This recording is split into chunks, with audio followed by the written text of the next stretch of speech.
Hey, I just got finished doing the power actuator upgrade to my Rascal Pro from ABI.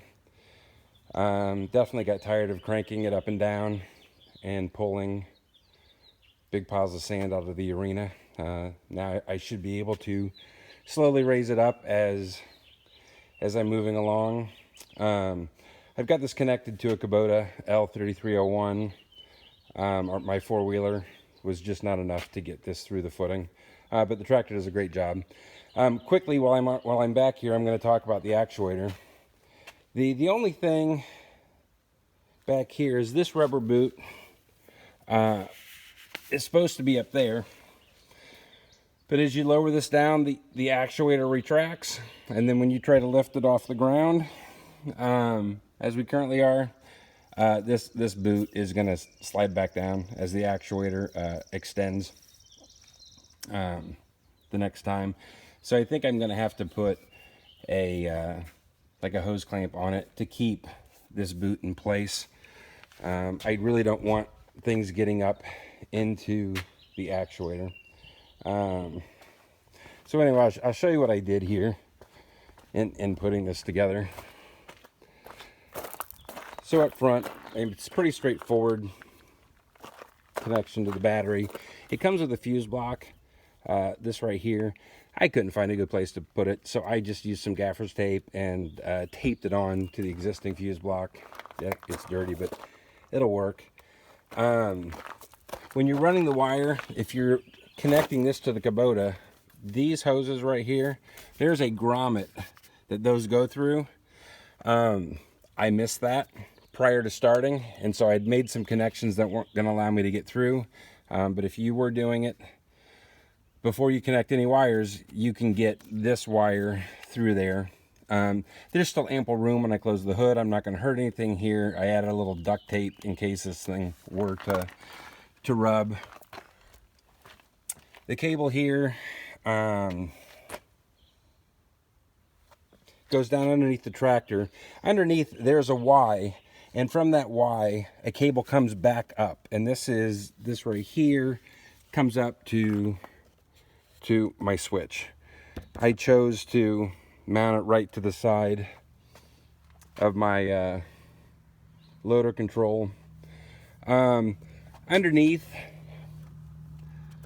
there is, you probably can't see this, but this is a 90-degree bracket. It's the only bracket that really fit the posts that come off the switch. You know, I just drilled a couple holes in this, and so I had to use the 90-degree just as a backing for the switch. The other attachments that come with it, I didn't pay much attention to them, but I can tell you that they don't line up with these post holes, and they're awfully thick. So I'm not really certain how you'd use them. I'm certain there's a way that you use those to bolt to things, and then the switch somehow bolts to them. But it wasn't obvious to me, so I guess if you're using it, pay attention to what you want to do and how everything's going to fit before you start drilling holes. So the wire from the actuator switch comes down.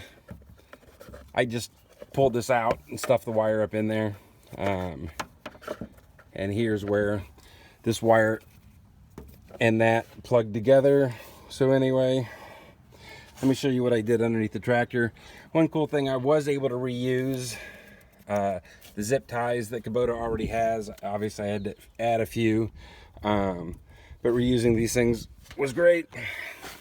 Let me show you what I did under the tractor. So I chose to, I don't know if this is a hydraulic line, but I chose the zip tie on. You can see I've got two wires here. One of them is going to the switch. The other one's going back up to the battery. The wire itself, here's kind of where they came together, but they didn't have the shielding on the wire, so I ran electrical tape down the whole plug. Well, for my installation, the plug they gave wasn't long enough to get to the back of the tractor, so I had to use the extension that came with it. You know, I zip tied here onto the brake, I guess, I don't know what you want to call this, push rod, and the same thing up here. I'm zip tied off to one of the brake pedals. There's very little movement in these things, so I'm not concerned about chafing or anything. So anyway, under here, this is where my extension cord plugs in. I just chose to run it back through the hitch. And let's go back there and take a look.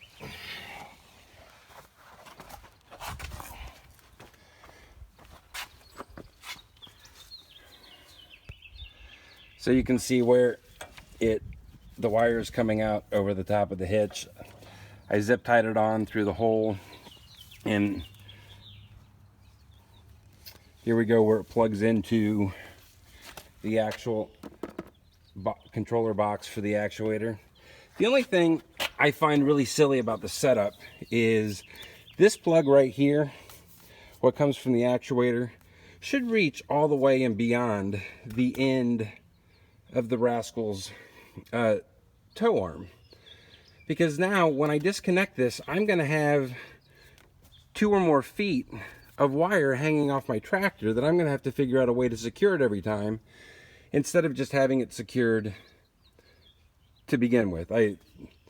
Overall, the kit that they've put together, considering the number of vehicles this thing could have gone on, is really pretty good. But, you know, this arm is always the same length. This connection to this plug should extend to the end. It doesn't make sense to me.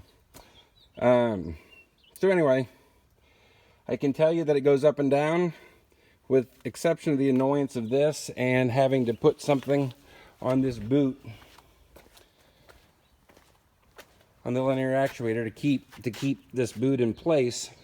Really, it was a decent setup, and it went pretty quick, and I'm no longer going to have to crank when I'm dragging the arena. So anyway, I hope you guys enjoyed it. Bye.